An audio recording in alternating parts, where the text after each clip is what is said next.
And today we are going to spend a little bit of time riffing on what we should do before we supplement. And you guys have heard me say this before. I get asked this quite a bit, right? Like I get DMs and emails and all the things of, Kelsey, it's not working. What should I take? What should I do? How should I support? What pill should I buy? I'm stuttering really bad. What do I need to get to help make this happen? And we always get really hyper focused on what can we take? We're always looking for that magic pill. We all do it. Even I've been known to do that when I have anything health related. I'm like, what can I take? And then I have to remind myself, Kelsey, what are the basics? Like, it's about really just digging in and checking in with yourself of how can I optimize my entire body as a whole, which then in turn is going to optimize my fertility. And if we're focused in on those foundational aspects, how do we amplify that message now with supplements? That's essentially what I mean when I say we've got some steps we've got to do first. And oftentimes we'll have women coming into Fertility Confidence Method to work with us. And they're saying, I feel like I've already done all the things. Like, look at all the supplements I take. I take pills all day long. And I'm like, yeah, you take a lot of supplements, way too much, actually. Let's pare this down a little bit. Let's be a little bit more strategic. But first, what about XYZ? How are we managing your health in this arena? Because supplements aren't going to fix a shitty diet. Supplements aren't going to fix a sedentary lifestyle. Supplements aren't going to fix the fact that you sleep like a trash bag every night. Supplements aren't going to fix the holes, the leaks in our health from just bad habits over time. We all have them. It's no judgment. It's a bit of a roller coaster for all of us, myself included. I'm not perfect. We're human and I really like donuts. That's just me. So we have to acknowledge our energetic leaks. We have to acknowledge where we can maybe do better. And then we say, okay, I've nailed these pieces. What's the next step? Supplements should be a more advanced maneuver.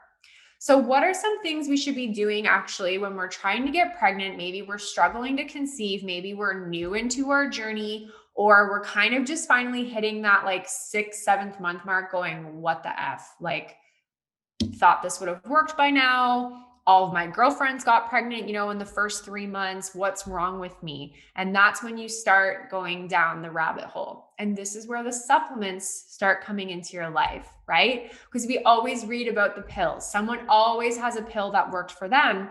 And of course, you're going to try whatever you read. You're going to try all the things. Of course you are. That makes complete sense. Again, no judgment. I did the same thing until I was like, wait a second, you know better. Let's actually, first off, get some help. That's what I did. Even though I was in school, even though I was learning these things, I still worked with a professional. I still work with health professionals when I'm working on making changes, because for me, having that second set of eyes, it's invaluable. And then having the accountability, having someone else to answer to, having someone checking in on me. This is why I love working with coaches and mentors, and my own NDs. Just make sure that I'm not missing anything, but it also takes a heck of a lot of stress off my plate having to figure it all out, right? I do that for you guys. I do that for my clients. I'm not good at doing that for myself. And I know how incredibly valuable investing in that support can be, right? So let's strip it back down to the basics. The first things we need to really nail down is, are you properly tracking your cycle? Sometimes when I'm going through the group looking for something or helping someone answer a question, I'm seeing a lot of women still struggling with, how do I actually nail down ovulation? There is a ton of resources inside Be Hormonally Confident on how to do just that. We also have a mini course called Cycle Confidence, which I can link below this video, that's going to go through in pretty decent detail how to actually nail down that fertile window in a way that is more accurate than something like Mira or just using LH strips or OPKs. Okay, I'll throw the link for that down below. When you join Fertility Confidence Method, you get Cycle Confidence because it is such an invaluable piece. Timing of sex seems basic. It's, we have it kind of in our heads before we start this journey that, okay, we want to have a baby. We'll come off birth control if that's what was part of your journey. And then we'll just have lots of sex and it'll work because that's what our gym teacher told us in grade 9. That's what all the movies kind of show us and TV. Like very rarely are we seeing infertility struggles in mainstream media. We're obviously hearing about it more in pop culture and on social media and celebrities sharing their journeys, which I'm very grateful for. We're going to kind of open that Pandora's box of communication and not feeling alone. But really the reality is like the last 10 years, we haven't really talked about it a whole heck of a lot. Everyone just thought it was easy, right? Until you were in the thick of it going, well, I'm broken because it's not happening for me the way that it's happened for everybody else that I've seen. And so timing becomes this sort of elusive piece of the puzzle that we kind of say like, oh, well, that's not it, but it might be. And when we're dealing with male factor infertility, for example, timing actually becomes even more important. We have to make sure we're really nailing down that window. And I hate to break it to you guys, but OPKs and testing your LH, like it's not the most accurate. It works for some people, yes, but not for everybody. But going by the cues of your body is going to be your little personalized approach that you can implement quite easily. So there's lots of informational videos in the guides on how to do that if this concept is new for you. And like I said, I'll post the link for Cycle Confidence if that's something that you are interested in. But this is something that we teach and go through weekly in office hours inside Fertility Confidence Method as well. So we want to make sure you're tracking properly. We then want to lay that foundational groundwork. And I know it maybe feels like a broken record. We talked about, how to balance your hormones when I was in the group live on Tuesday. These are the same principles. Our fertility foundations are no different than our health foundations as a whole. It's, when we talked about what I learned in Europe and when I said, like, it really validated for me what we do inside Fertility Confidence Method and how we help our clients. This is what I mean. The foundations are key. And our society as a whole has really kind of stepped away from those principles. We're like really hyper focused on health fads, right? Like so hyper focused on health fads and like superfoods and things like that. And I'm not saying those things are necessarily bad or wrong. They're not. And in the right context might be helpful. But again, no amount of cold plunging or like acai berries are going to help you with your ailments if we're not looking at the 4 key principles of healthy living and fertility: nutrition, movement, sleep, and mindfulness. If we aren't fueling our bodies in a way that is sustainable and all-encompassing for you personally, we are now going to be battling nutrient deficiencies. We're now going to be potentially dealing with, I lost my train of thought. Cortisol issues, because if we're under eating, if we're not hitting those nutrient requirements, we're now dealing with your body being stressed out. We're now dealing with cortisol issues. Are our eating habits worsening our insulin resistance and our blood sugar regulation? Have we completely cut out carbs thinking that that is actually going to be beneficial to our fertility journey, but in actual fact, we're wrecking our thyroid? Like, nutrition plays such a huge, huge role. This is why we actually have a nutritionist in FCM, why everyone gets to work with our nutritionist one-on-one through the program, because food is medicine. It really, truly is. But the approach, there's no one fertility diet. We don't teach a specific fertility diet. We teach you how to fuel your body for you. There's research in the Mediterranean diet for fertility. So we definitely guide along those principles. But at the end of the day, your caloric requirements are yours. Your protein and fat requirements are yours. And how you get those foods is going to vary person to person based on food sensitivities, cultural differences, what you like, because there's always going to be foods that we don't like, right? Like picky eating is not just in children. It is in grownups too. And it is, it is tricky, but we work through it. So nutrition plays a really big piece. If you aren't focusing attention here, do not go and spend $100 on supplements. You are wasting your money. You're wasting your money. And I don't want you to do that. I want you to use the financial resources that you have appropriately by getting the support that you need. So when you are investing in products, they are the right products for you. That when you are choosing to invest in supplements, you are doing so in a way that is actually going to increase your chances of getting pregnant, and your body is ready and primed to listen to those signals. Because if we're not doing the foundation pieces, the supplements really not going to make a big difference for us. And nutrition is such a big package of that.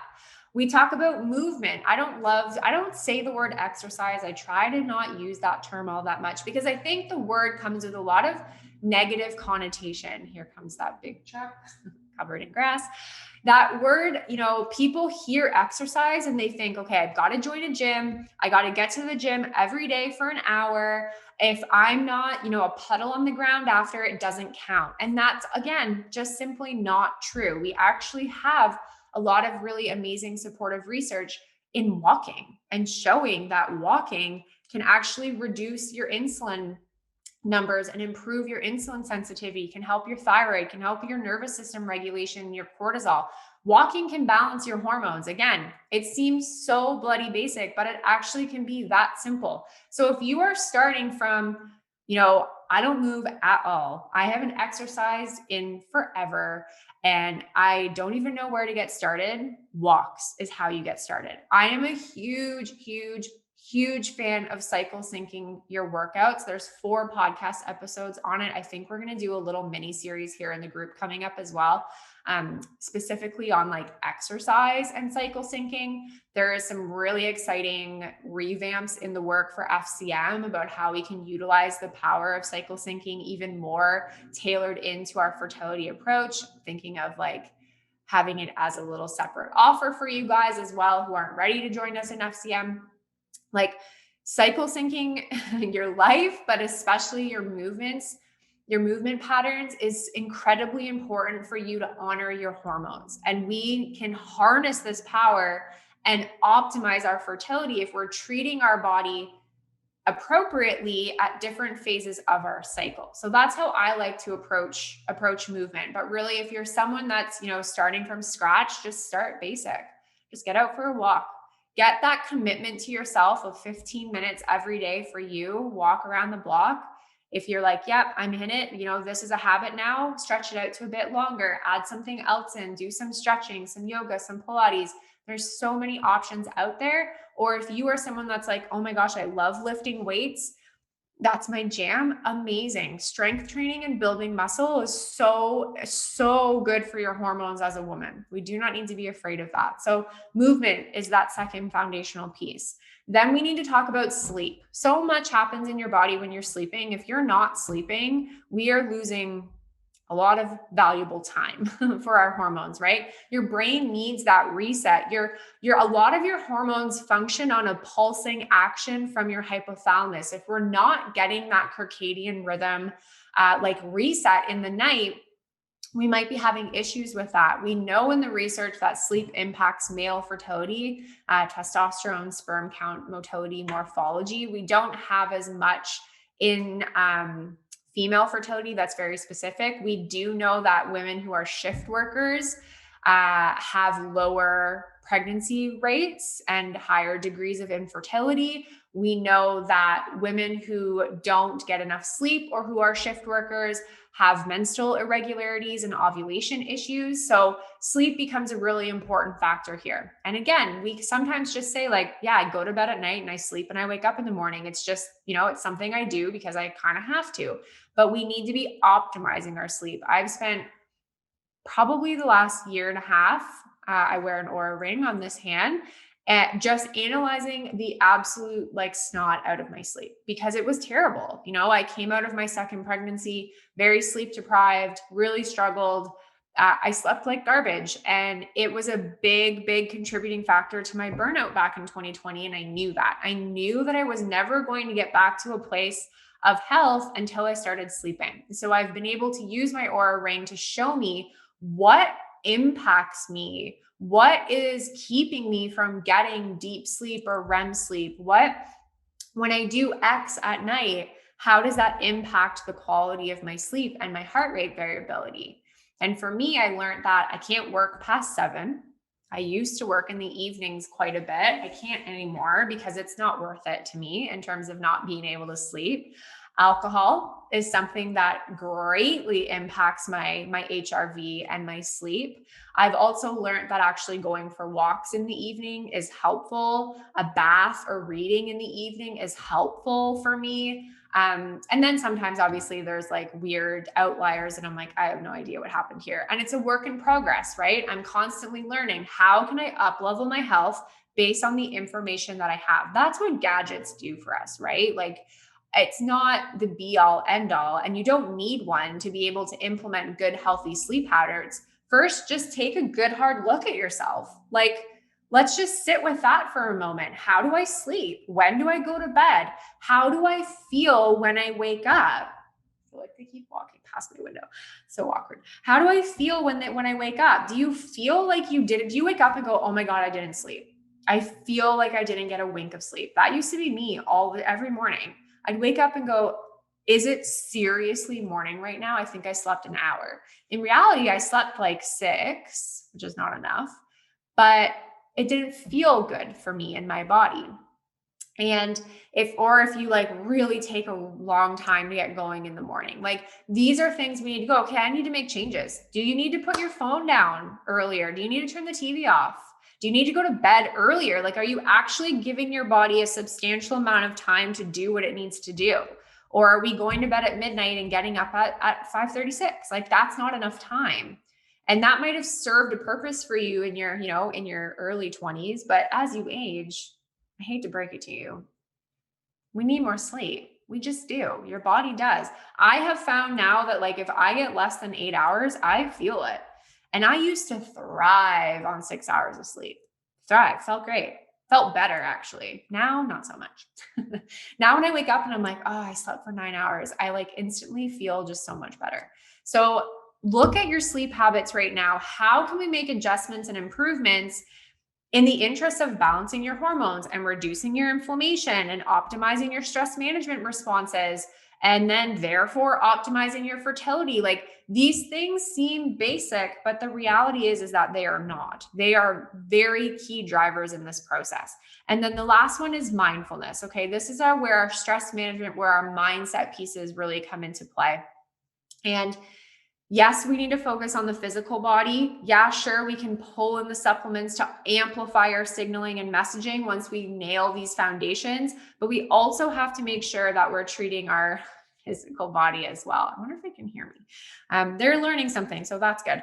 We also have to make sure that we're working on this part, right? Like, our brain is such an invaluable piece. It's going to give us the longevity here. This is where therapy comes into play. This is where having a morning or a night routine that's for you. This is your mindset toolkit. If you were at the stress management workshop, these are the pieces that we talked about, right? Like, how do we delegate, take our stress inventory, set our boundaries, bring ourselves joy, mindset toolkit. There's a good podcast episode on this as well if you're interested. These are the 4 foundational principles that you need to be looking at and considering before you even click on Amazon. Like, Do not prime yourself something that is not going to work for you because we haven't addressed the elephant in the room, which is our body as a whole. It's not just a uterus issue. So many of the processes that are involved in reproduction are connected to various other areas of our body. And this is a big missing factor as to why what you've been trying so far hasn't worked. And this is where FCM can come into play. You know, if you're listening to this going, oh my God, this is me. Where do I even start? I'm so confused. I feel like I've been trying to do this, but I'm not getting anywhere. It's time to have an actionable plan put together for your needs. What do you and your partner need to be successful? That's what Fertility Confidence Method has to offer. You get to work with me, my amazing team of healthcare practitioners, for as long as you need. We're not going anywhere. You get lifetime access. We are here to support you through your entire journey, regardless if you're starting early on and you want to be proactive and get support right away, or if you're a year in, maybe you're already working with a fertility clinic. We need to still optimize your body for success, regardless of where you're at in your journey. And making an investment in yourself and in your health, it's invaluable if you know that it's going to increase your chances of success.